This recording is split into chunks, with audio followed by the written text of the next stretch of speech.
After almost 2 weeks nang lumabas si baby, ngayon lang ulit tayo magbablog.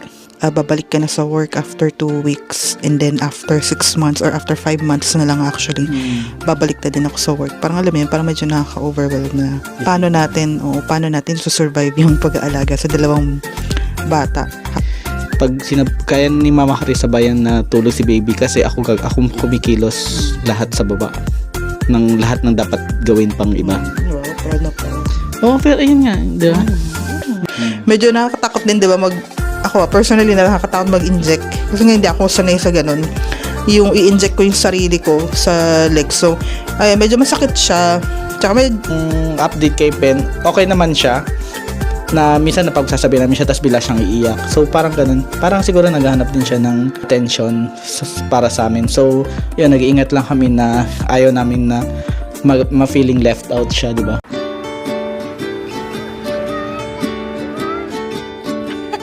Zero visibility.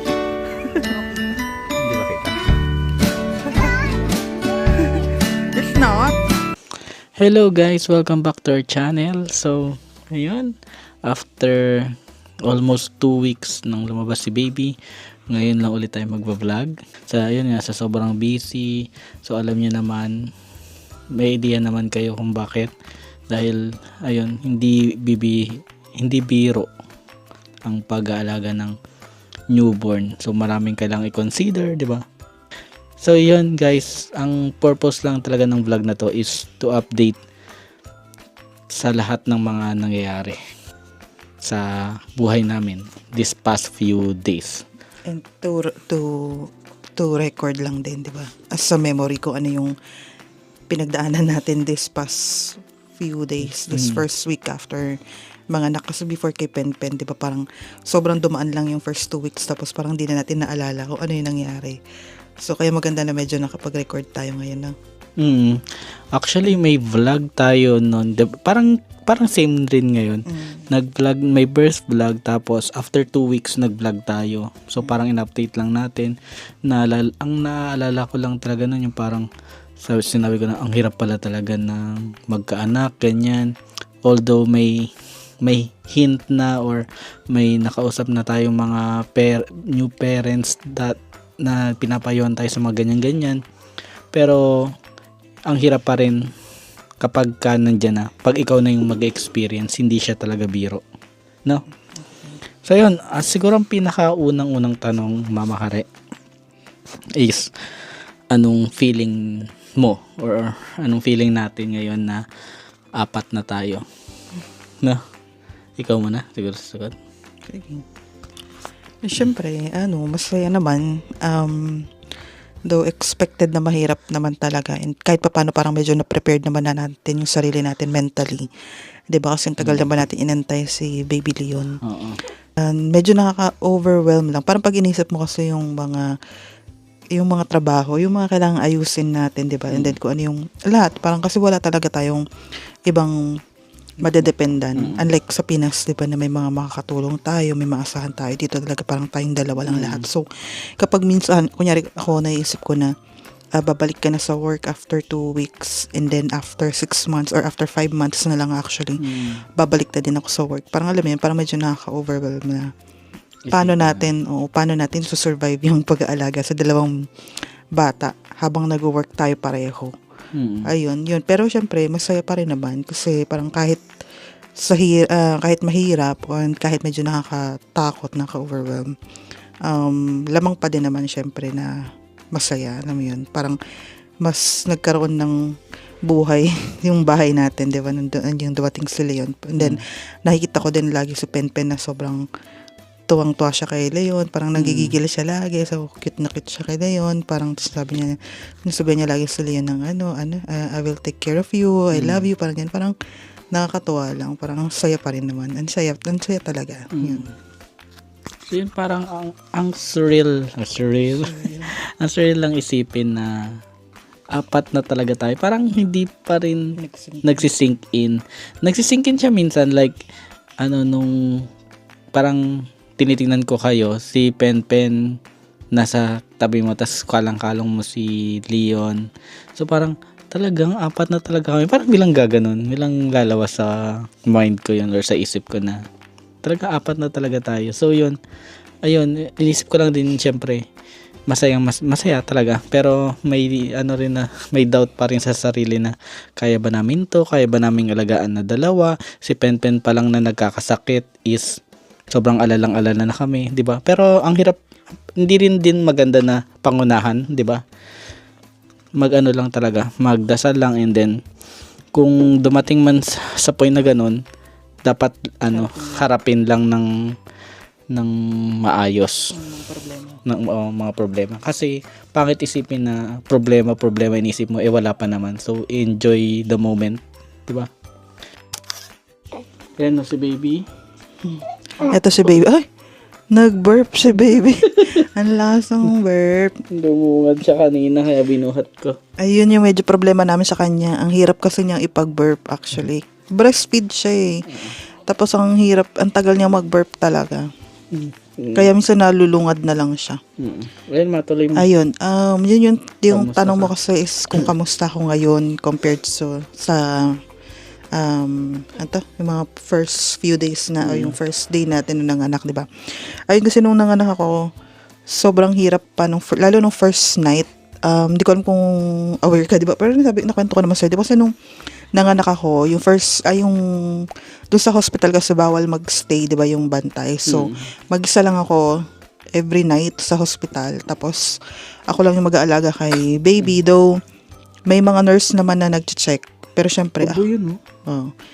ako pa rin yung nagbabantay kay baby. So, ako papadede, basta ako nagbabantay talaga. So, sobrang hirap nun kasi mayat-maya talaga, iyak siya ng iyak. Tapos, dede ng dede. As in, wala talaga akong tulog no first night, di ba? Alala mo, sobrang hirap talaga nun. Tapos, ang hirap kumilos, ang hirap tumayo sa bed dahil masakit yung sugat. So, compared nun up to now, parang medyo nag-improve naman yung situation. Parang, medyo medyo na-organize namin, di ba? Para medyo ma-solusyonan yung situation. Like, kapag natutulog si baby sa daytime, medyo sumasabay ako kahit papano. Para pagdating ng gabi, masabayan ko yung puyat niya. Kasi sa gabi talaga siya gising eh. Graveyard siya. So, parang from 11, 12 to 5 or 4:30 kami gising ni baby. Yun yung niya. Gising siya. Yun, mayat-maya dede siya. So, parang yun, medyo kahit papano, after almost 2 weeks na kami dito, medyo nag-improve naman kahit papano. Ayun, medyo na-manage naman na namin siya. So next one is yung paano yung situation natin ngayon. Kasi parang ang nagplano kami or naghati namin ng gawain. So pero kaming segregation of duties, ika nga. So, ako, sa lahat ng household chores, since ang situation nga namin dito, si Mama Kare is nandito lang siya sa taas. Hindi siya makababa. Kasi yung kwarto nasa taas, tas yung banyo namin nasa taas. Wala kaming banyo sa baba. So, most of the time, yung first week na yung Mama Kare talaga is nandito lang sila ni baby dito sa kwarto. So, yun, ang nangyari, ako lahat sa household chores, lahat ng pagluluto. Tapos pag nagluto ako, iakit ko dito para makakain sila. Ako maghuhugas, ako magliligpit sa baba. Si Penpen na makulit, liligpitin ko pa yung mga halat niya. Tapos hatid sundo sa school, tapos groceries. So yun, akala ko hindi nakakapagod, pero nakakapagod talaga. As in, doble din talaga yung, parang doble yung pagod, di ba? Doble yung trabaho mo. Pero yun, kinakaya naman, 'di ba? Naglalaba pa din ako, 'di ba? So yun, ang si Mama Kare naman kay lahat ng mainly kay baby. Pero tumutulong din ako sa madaling araw kasi yun nga, si baby is graveyard shift. So nahirapan din si Mama Kare. So kailangan kong tumulong around 4. Pinapatulog naman ako ni Mama Kare. Pero yun, kailangan tumulong pa rin kasi kawawa din talaga siya. As in, yun yung namin. Pero yun, give and take lang din talaga sa ating dalawa, no? Maganda rin naman yung plan kasi napapanood namin sa TikTok na pagka yung nanay, pag binaba yung baby, parang hindi sila naniniwala sa sabayan mo matulog yung baby. Pero sa atin, applicable siya kasi pag kaya ni Mama Chris sabayan na tulog si baby kasi ako kumikilos lahat sa baba ng lahat ng dapat gawin pang iba. Wow, proud na proud. Oh, pero ayun nga, di ba? May sasabihin ka ba? Wala. Okay na yan. Okay, then siguro yung next na topic namin is yung baby update. So, siguro quick lang. Yun nga, after ilang days na nga, 11 days. 11 days ni baby after giving birth yung giving birth nga sa kanya. Yung first, parang after, 2 days after namin ma-discharge, sinek naman siya nung community nurse dito. Surprisingly, yun nga, ang galing nga din. Kasi meron silang community nurse na ina-assign sa mga sa bawat bata na pinapanganak and sa mother para i-check sila soon as paglabas nila ng hospital. Parang welfare check pa. So yun, check nila yung lahat. Parang yung weight, yung pusod nila, yung sugat ng mother, kung may problema, yung breastfeeding, so lahat ng concern, chine-check talaga nila. So ang galing, and then sobrang bait nung community nurse na assign sa amin. As in very, siya talaga, Hands-on. Oo, hands-on, tinuruan niya ako kasi nga, sabi ko may problem ako sa pag-breastfeed kasi sobrang sakit talaga niyang dumede. Yun, so binigyan niya ako ng mga tips kung paano ma-resolve yung issue and ayun nga, medyo na-resolve naman, medyo nag-improve yung situation namin pagdating sa breastfeeding. So, malaking bagay talaga siya. And then, actually, nakadalawang beses nang pumunta yung community nurse, So, hindi lang sila once bumibisit. Hindi. So, naka twice nang punta dito, tinignan ulit yung weight ni baby. And yung weight niya, nung lumabas si baby kasi parang 3.5 siya kilos. And then, tama ba, 3.5? And then, nung chinek siya, parang bumaba kasi siya, naging 3.2. And then, nung chinek ulit siya ng nurse, medyo tumaas naman na ulit yung weight niya. Kahit pa paano. Naging So, 3.3. 3.3. So, okay pa naman daw yung naging weight loss ng baby. As long as kasi parang within 10%. 8 to Okay 10% nung original weight. Yun yung okay pa naman, acceptable pa naman siya. So, hopefully, ma-maintain or mag-improve yung weight ni baby. Kasi medyo malakas naman siya tumede. So, yun lang din naman. Parang physically, hindi ko nakikita masyado kung tumataba ba siya or ano ba nangyayari sa weight niya. So, malalaman natin kapag chinek ulit siya ni nurse ngayong week. This Wednesday, babalik ulit yung nurse to check yung weight ni baby. So, malalaman natin kung nag-improve yung weight niya. Pero, based kasi sa, yun nga, pagbe-breastfeed, malakas naman siya tumede. And then, yung sa napi, yung pagdumi niya, pag-ihi niya, malakas din, okay din, parang, grabe na, nakakailang palit kami everyday sa kanya. So, ibig sabihin, nabubusog din naman siya siguro. Kasi, yun, ang lakas na magpalit ng diaper. Ayun. So, overall, yung pusod niya, wala siyang, actually, hindi siya pinapagalaw nung nurse. Parang kusa naman daw matatanggal yon. So, unlike sa di ba parang kay Penpen nung pinapatakan pa namin ng alcohol, ganyan. Sa kanya, dito, walang ginagalaw. So, hindi na namin siya ginagalaw. Yun. Pero yun, wala pang sign na matatanggal. Pero yung kay Penpen, umabot ng 20 days eh. Ayun. So, tingnan natin. Pero yun, hindi pa siya, nakakabit pa siya eh. So, hopefully, medyo ma-dry na, mag-improve na. And then, So, yun yung physical welfare, physical update niya, di ba? So, yun. And then, regarding sa mga papeles ni baby. Ayun, yung may mga urgent kami na kailangan ayusin. Na gusto namin talagang maayos agad. Like, yung sa birth registration niya, yun kasi kailangan ma-fill up na namin yung form and then masubmit na namin yung form. So, para ma-register na yung birth ng baby dito sa Ireland. So, yun, madali lang din naman yung requirements. Pero siguro, i-separate mo na lang yan. No? Pero, ito yung pinakaunang gagawin namin na dapat maayos na namin soon as possible.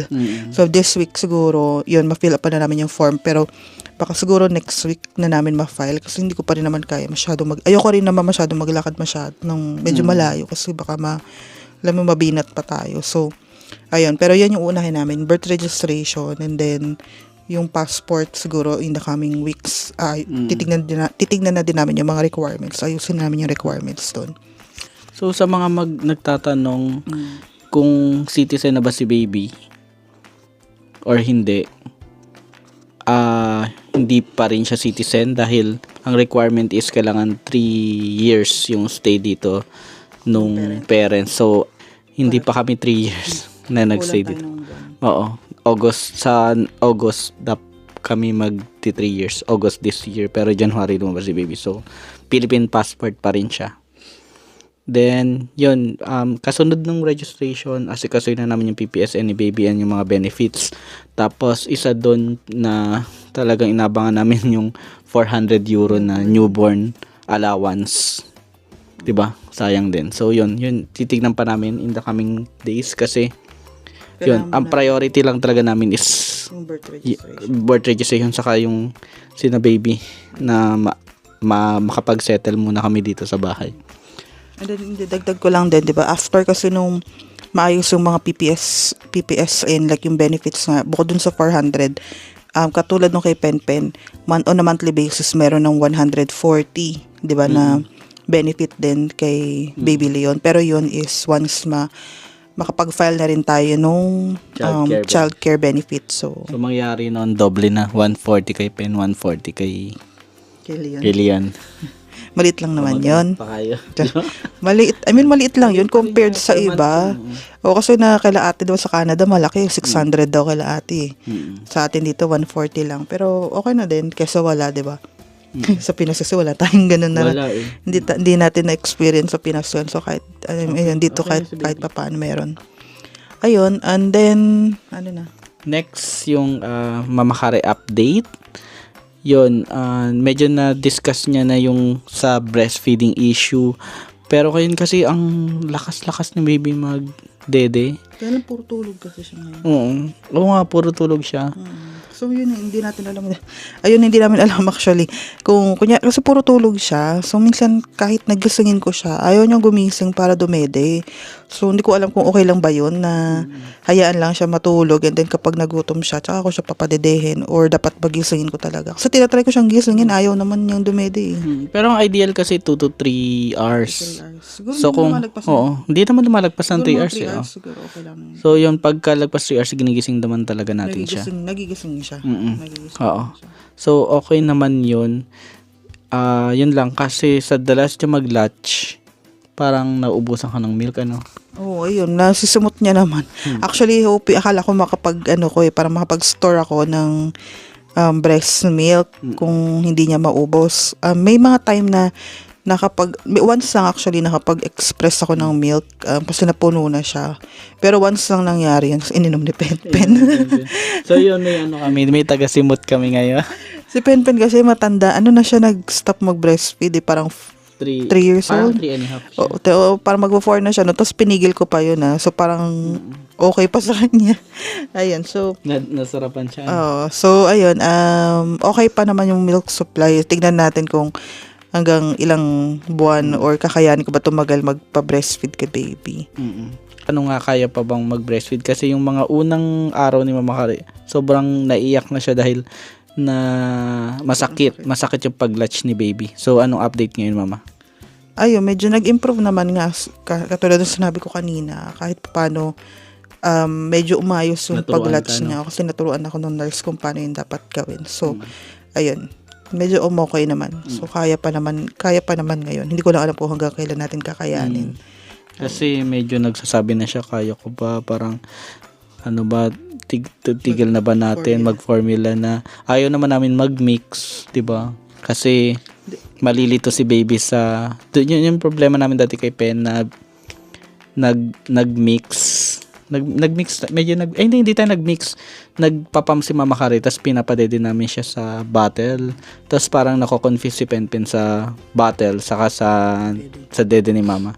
So yun, hanggang sa nakalimutan niya na yung dede ni Mama, hindi siya makapag-latch. Pero yun, naka-pandemic, nakabalik kami sa pagla-latching dahil nag-work from home si Mama Kare. Tapos yung last update sa Mama, sugar. Yung sugat mo, kamusta? Yung tahi. Yun pa rin, okay pa naman. Yung check siya nung company, nung community nurse, sabi niya, okay naman daw yung sugat, parang wala namang naging infection. So, ayun, siguro check ulit siya ngayong Wednesday nung nurse. So, pero yun, masakit pa din siya actually kapag nawawala yung effect ng paracetamol. So, nakailang paracetamol na. So, yun lang naman pinapatake sa akin. Parang 1,000 mg na paracetamol and then Buscopan. Yun lang talaga iniinom ko everyday. Ayun, medyo masakit pa din pero hopefully ayun, maka-recover, completely heal na. Saka 'di ba may in-injection ka? Hindi, yun nga, parang may mga kakaiba actually dito na may mga kakaiba. Umiyak si Pen. Umiiyak. May sakit kasi si Pen today. Ayun. So, may mga kakaiba ngayon. Ano ba yun? Bakit ganun? One eternity later. So, hello guys, change setting tayo ngayon. Kasi, ayun, na-interrupt kami dahil si Pen medyo masama yung pakiramdam. So, yun. Ano muna? Ayun, change setting lang tayo.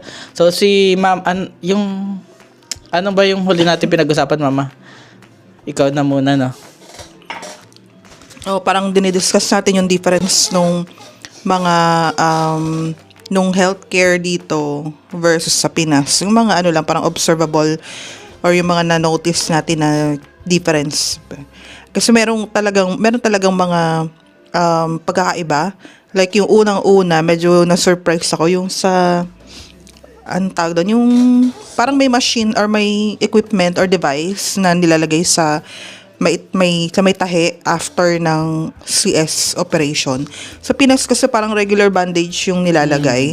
And then dito parang siya pa na-cover ng plastic yung para lang siguro mabigyan ng idea yung mga yung mga anak dito, 'di ba? Kasi ako medyo na-surprise ako kasi hindi ko expected na may differences din pala sa healthcare or sa pag-attend sa mga nanganak dito versus sa Pinas. So, yun nga, yung in-explain ko. May device na kinabit sa akin after ko operation, which is para siyang plastic kasi hindi siya, yung kinover sa wound ko, plastic siya. And then parang may tubo and then parang may may equipment or may device na ganyang kalaki lang na white na battery. So, sabi nila, daw siya para kinokontract niya yung tahi. Or parang parang nakakatulong siya para hindi mag-open up yung stitch mo. So yun, medyo nakaka-surprise ako kasi hindi ko alam na may ganun pala. So matagal siyang naka-attach sa akin. So after ko umuwi, after ma-discharge, hindi pa rin siya tinanggal. So parang after few days, pina-retain muna siya. So yun, ayun. And then yung second na difference, siguro yung, ewan ko, dito, may pinasuot sa akin na para siyang socks. Di ba sa atin, siguro sa Pinas, di ba pinagme-medyas tayo? Pero normal na medyas lang. Dito, may pinasuot sa akin na sobrang sikip na parang plastic siya na socks na from the time na i-operate ako until like few days. After the discharge nga, kahit nandito na ako sa bahay, pinasuot pa rin sa akin. So, yun, sobrang sigip niya na socks. Siguro nakatulong siya for blood clot. Hindi ko rin sure actually. Pero yun, ang tagal, siya. Libre naman siya sa hospital, provided siya. So, pero yun nga lang, medyo hindi ko din na-expect kasi wala tayong ganun. Or hindi ko siya na-experience sa Pinas nung pinanganak ko sa Pen. And then, siguro yung medyo nakakatakot. Medyo nahirapan ako siguro yung sa yung sa injection for blood clot. So every night for 10 days may in-inject sa legs ko. So salitan siya right or left para daw makatulong sa blood clot or ma-avoid yung blood clot. So nung nasa hospital ako, yung nurse yung nag-i-inject sa akin noon. Pero nung na-discharge, so, kailangan ako na yung mag-inject sa sarili ko. Which is, medyo struggle. Kasi hindi ako marunong or medyo nakakatakot din, di ba? Ako, personally, nakakatakot mag-inject. Kasi nga, hindi ako sanay sa ganun. Yung i-inject ko yung sarili ko sa legs. So, medyo masakit siya. Tsaka medyo more on talaga, mental, 'di ba? Yung parang hindi ako prepared na may ganun palang gagawin, oo. For ilang araw ko din siya ginawa, parang 8 days or 7 days ko siyang ginawa. Kasi sa Pinas, again, wala akong ganung na-experience sa Pinas. So, ayun lang. May yung sa healthcare for mothers, medyo may mga differences talaga. And then I think na-discuss namin before or sa previous vlog na ayun, very different talaga. Pero I can say na mas okay yung healthcare service nila dito. I mean, the way na mag-alaga sila dito ng mga mother and ng mga baby. Ayun, mas okay yung experience ko compared nung pinanganak ko sa Penpen sa Pinas, which is sa private pa namin sa private pa namin siya pinanganak. Dito kasi sa public lang, so sa ward lang ako, pero despite na sa public or sa ward ako nanganak, I can say na mas maganda pa rin yung na-experience kong service nila dito compared nga dun sa Pinas. So, yun. So yun, kung sa mga nagtatanong pala mama, hindi ko siya naisama sa last vlog natin, sa birth vlog. Wala talaga kaming binayaran as in. Parang nung nag-check out sa maternity hospital, wala kang pinapirmahan, 'di ba? So parang nag-walk out lang kami sa hospital. So yun, zero talaga as in. And then next, yung kay Penpen naman pag-usapan natin. Kasi, ayun, anong sitwasyon ngayon. Kasi, ibang-iba yung experience namin ng pinanganak namin si Pen versus ngayon na pinanganak si Baby Leon. Wala kaming inaalala na bata. 'Di ba? Yun. So, ang update kay Pen, okay naman siya. Talagang, kung nanonood kayo ng mga shorts namin, short video sa YouTube, talagang fond siya kay Baby Leon. So wala kaming masasabi. Pero syempre dahil bata, toddler, medyo naging sensitive siya, 'di ba? Na minsan kaya parang nag-iingat din kami na kasi minsan ang galaw-galaw niya talaga, parang ang kulit-kulit niya. Minsan pag nasa kama si Leon, magtatatalon siya. Parang nagugulat lang kami na minsan napagsasabi namin siya tapos bila siyang iiyak. So parang ganun. Parang siguro naghahanap din siya ng attention para sa amin. So yun, nag-iingat lang kami na ayaw namin na ma-feeling left out siya, di ba? Tapos yun, medyo may sakit siya. So feeling ko mas na-appreciate niya ngayon yung pag-aalaga namin sa kanya. Kasi medyo naghahanap siya ng care. Alam mo yun, toddler. So yun nga, yun yung medyo struggle namin ngayon kasi nga dalawa nga yung inaalagaan namin. So medyo divided yung attention kahit hindi namin gusto. Pero yun talaga yung reality. Medyo nadi-divide yung attention namin. Pero tinatry naman namin talaga siyang i-balance. Nga ayaw namin na ma-feel na, alam mo yun, na hindi namin siya binibigyan ng enough attention. So, ayun, bumabawi rin naman kami sa kanya and parang okay naman, 'di ba? Okay naman in general. So yun lang. So far okay naman. Yun nga, medyo mahirap lang talagang yung mahirap lang yung arrangement or yung setup namin ngayon na wala kasi kaming katulong. So lahat, 'di ba, lahat ng gawain talaga si Papa Mark, and then ako lang kay Baby Leon, and then si Penpen kay mostly, parang hati yung kay Penpen siguro. So yun. Pero yung sleeping arrangement, yun. Yung sleeping arrangement, yung start namin actually, si Penpen, natutulog siya kasama si Papa Mark sa kabilang kwarto, tapos kami ni Baby Leon dito sa kabilang kwarto kasi minsan ang hirap ibaba ni Baby Leon sa crib. So, minsan natutulog siya sa bed din kasi parang nagko-co-sleep kami. Pero ngayon, this past few days, ang nangyari si Penpen, natutulog na rin dun sa bedroom, kasama ko na rin, and si Baby Leon sa crib siya natutulog. Which is I think okay na din yung arrangement na gano'n. At least, di ba, parang di niya na-feel na wala akong time sa kanya. So, ayun lang. Siguro medyo kailangan lang namin mag-effort pa para ma-make sure na, alam mo yun, may enough. I mean, nabibigyan talaga namin ng attention and ng time si Penpen.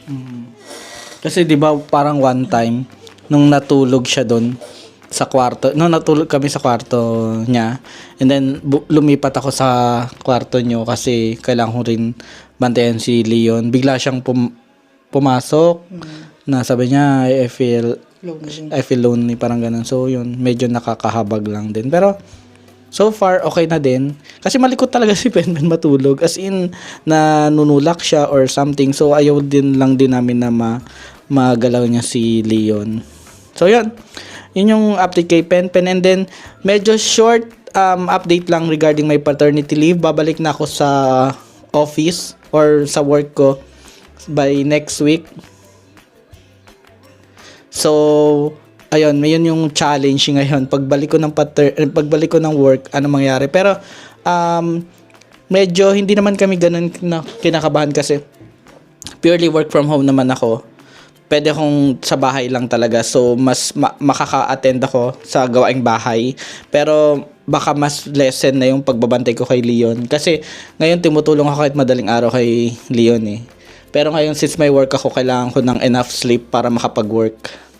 Yun lang yung plan. Ano pa? May masasabi ko lang naman na.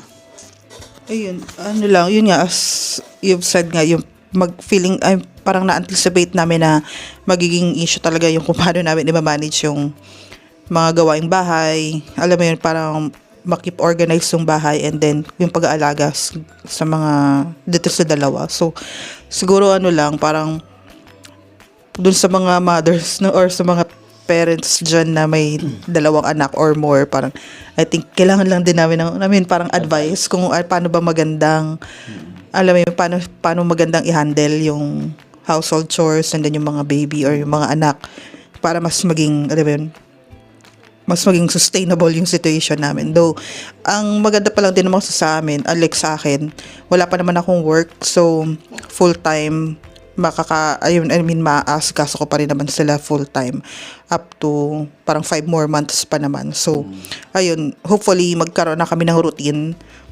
Yun kasi siguro yung pinaka-importante. So, magkaroon kami ng routine and na, routine na sustainable and ayun. So, pero yun, siguro kung may masasuggest kayo or marirecommend kayo, yun, we gladly accept.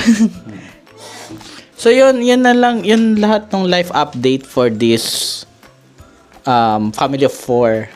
The beginning of the new era nga naman. Ika nga naman.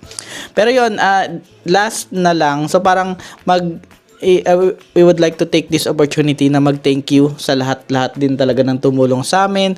Simula nung pagbabantay kay Penpen, like thank you kay na Janina, Jason and Chi, kina Tin, Ron, Aisha and JL, and then yung naghatid, yung parent na naghatid kay Penpen sa school, thank you so much.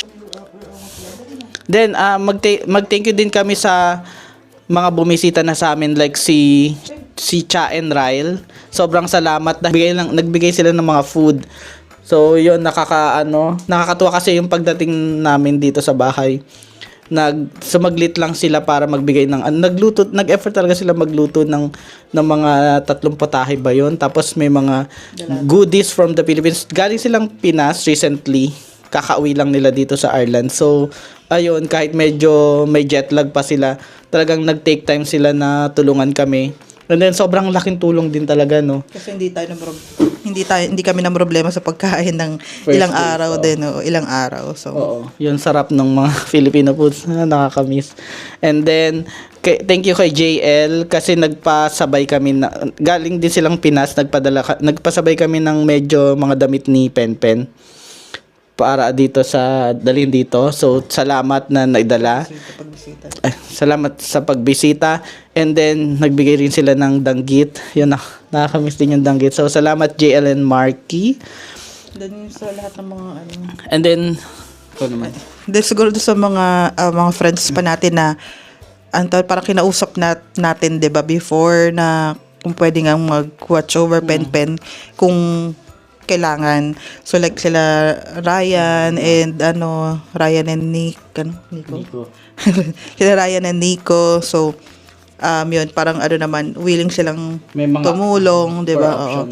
Oo, sila Ate Gina, lagi nagche-check din, family ni Ate Gina, nangangamusta lagi.